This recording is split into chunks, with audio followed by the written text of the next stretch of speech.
Bom dia, cavalheiros e damas do Colégio Ano e terceiro ano.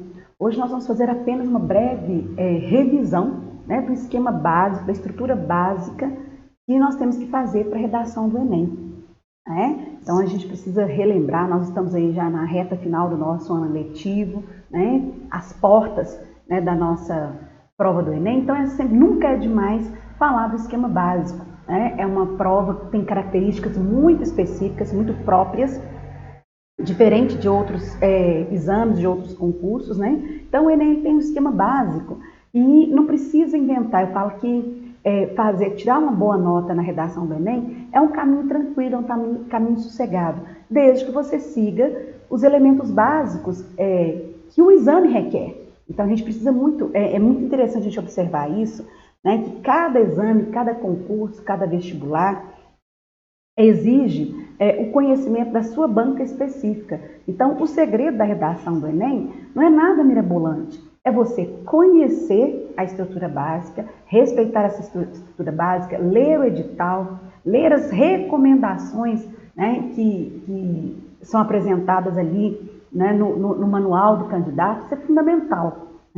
E a redação ela tem uma estrutura básica, então a gente precisa enxergar, o corretor precisa enxergar no seu texto a introdução, o desenvolvimento, a conclusão, ou seja, as três partes claramente, visualmente e claramente separadas, e desenvolvidas, porque eu costumo observar que às vezes as pessoas têm boas ideias, mas abandonam as ideias, aí as ideias ficam ali meio que embrionárias, vamos dizer assim, Então, eu preciso fazer uma introdução bem clara, bem esquematizada, os argumentos bem desenvolvidos, bem linkados entre si, e a proposta de intervenção também com todos os elementos básicos, a contagem simples.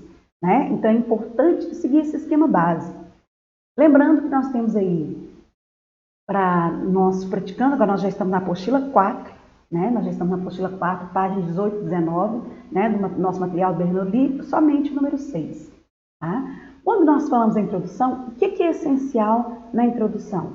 Você contextualizar o tema.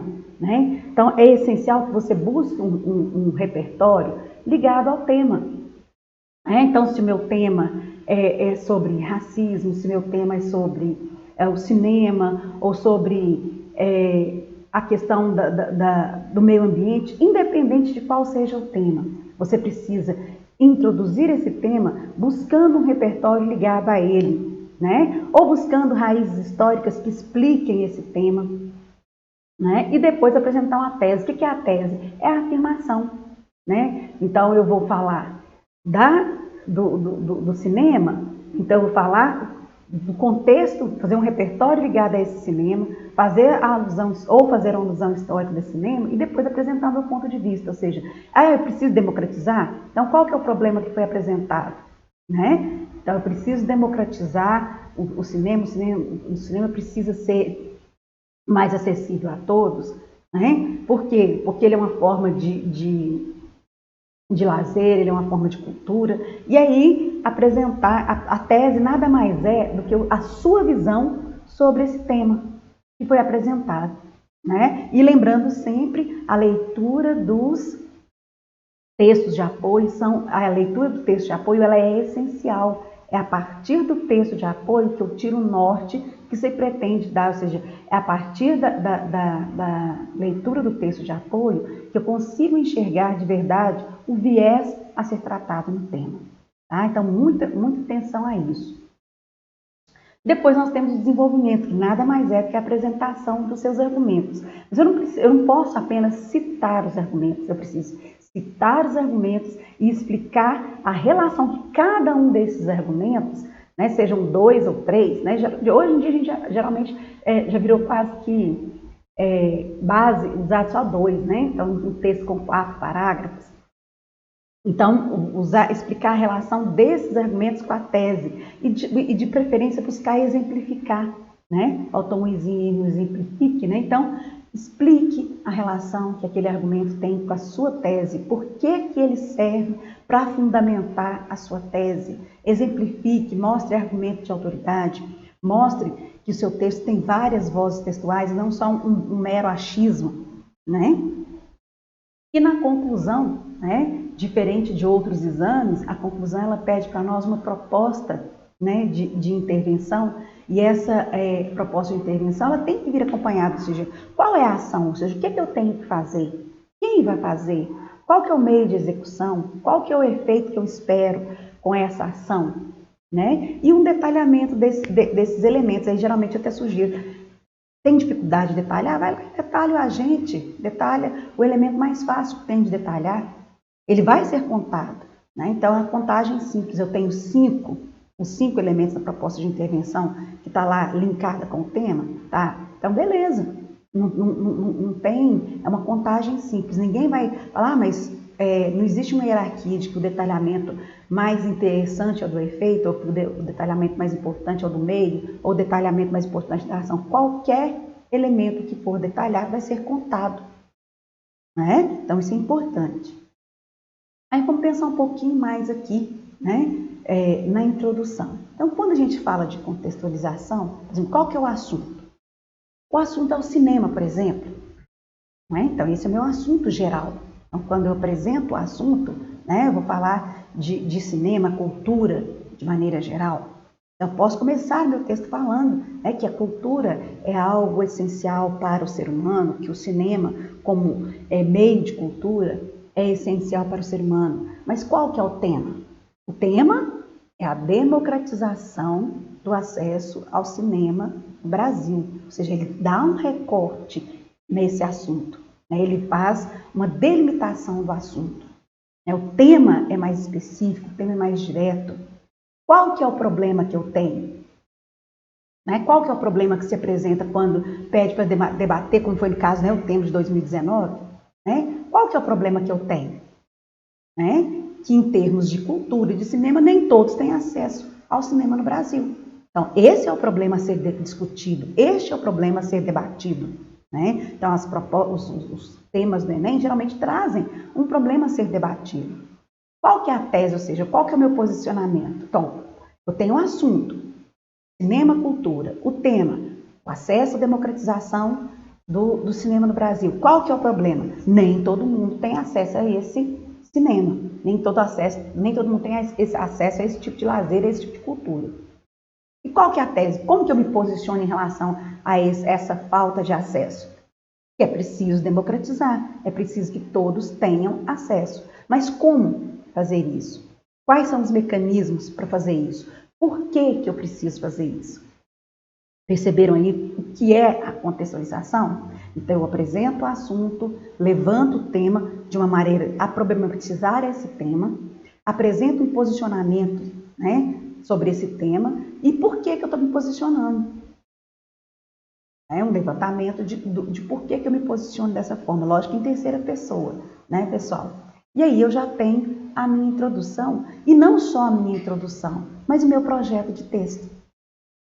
Porque aqui na introdução eu já coloco o meu repertório legitimado em uma das áreas do conhecimento, eu coloco o meu posicionamento e, de uma certa forma, eu já vislumbro quais serão os argumentos que eu vou utilizar quando eu uso o meu porquê. Porquê 1 e porquê 2, ou seja, argumento 1 e argumento 2. Então, quando eu faço uma boa introdução, na verdade, eu mostro para o meu examinador, meu avaliador, que eu construí um projeto de texto. E se eu seguir essa estrutura aí, esse esquema desse projeto de texto, o que vai acontecer? A minha redação ela não vai ter problema de fuga ao tema, ela não vai ter problema de ausência de projeto de texto, ou seja, de hierarquização de qual porquê é mais importante, menos importante, lembrando que essa hierarquia aí ela é importante, porque ela também diz respeito a mostrar o seu projeto de texto, Aí eu caminho para o meu desenvolvimento, não precisa de 3 argumentos, eu posso usar 2. 2 argumentos bem desenvolvidos, bem fundamentados, é melhor que 3 argumentos para encher linguiça, para ficar redundando, falando a mesma coisa sem sair do lugar. Isso significa que o seu texto não está fluindo, se você fica ali se repetindo. Então é melhor 2 argumentos bem desenvolvidos, bem embasados, do que 3 argumentos vagos. né, vazios de significação.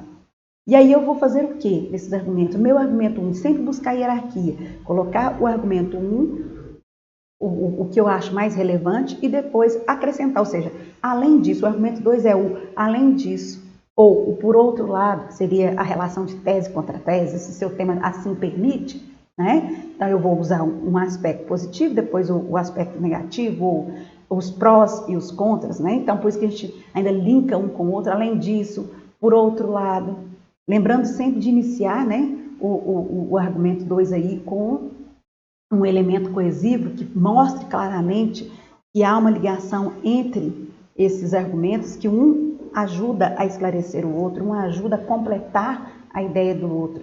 E aí, nesses meus porquês, né, os meus argumentos, é o porquê que eu penso assim, né? O que eu tenho, quais são os argumentos que eu tenho, quais são as justificativas que eu tenho, as explicações que eu tenho, ou os exemplos que eu tenho, que me permitem defender a minha tese, né?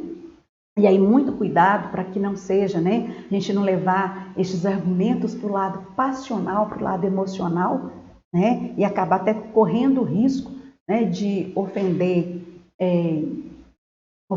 alguma pessoa pública ou um grupo de pessoas públicas, porque às vezes a gente tem que deixar bem claro que defender os argumentos é de maneira racional, de maneira bem fundamentada, né? E não, porque o argumento ali não é, eu costumo dizer o seguinte, dissertação argumentativa não é palanque político ideológico, né? É para você apresentar uma ideia e justificar por que você pensa daquela forma, né? A exemplificação é uma ótima estratégia, mas levando em consideração que ela tem que ser explicada, ela tem que ser esclarecida para não confundir com narração, né? Porque às vezes a pessoa vai exemplificar e ela começa a narrar, e aí você fica com um texto dissertativo com grande parte narrativa. Então tem que ter cuidado aí para dosar esse espaçamento, tá ok? E aí a conclusão, por fim, a nossa proposta de intervenção, ou seja, o que eu vou fazer? Né?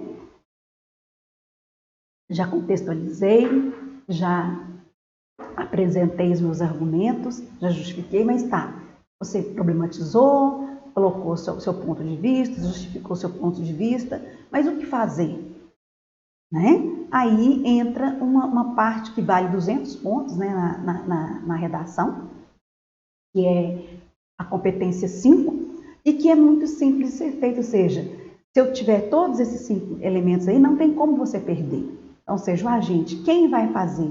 O que ele vai fazer? Através de quê? Qual o meio que ele vai usar para fazer essa ação? Um detalhamento desses elementos, aí, como eu já disse lá no início, eu gosto de detalhar o agente, que aí eu já fico livre do detalhamento. E para que eu vou fazer isso? E de preferência, lá retomar na conclusão, né, pode ser até ali junto ao efeito, retomar o seu repertório.